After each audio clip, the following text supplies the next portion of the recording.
En t-shirt et baskets, ils défilent, tels des soldats. Comme chaque année, le parti au pouvoir célèbre sa jeunesse. On les appelle les Imbonerakure. Ces jeunes ne sont pas de simples partisans, mais des miliciens redoutés par la population.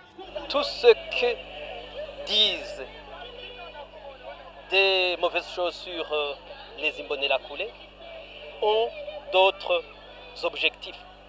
Politiquement, ils savent que pour détruire un système, il faut passer par les racines. Et les racines du CNDD-FDD, c'est la jeunesse. Le CNDD, le nom de la formation du président, Ndayishimiye. Le chef de l'État s'est adressé aux jeunes affiliés au parti. Les Imbonerakure, nous sommes éveillés, nous sommes aux aguets. Vive les Imbonerakure! Une milice sur laquelle le chef de l'État peut compter. Après un début de mandat placé sous le signe de l'ouverture, la répression est de retour. Alerte dans un rapport publié en juillet, un expert indépendant des Nations Unies.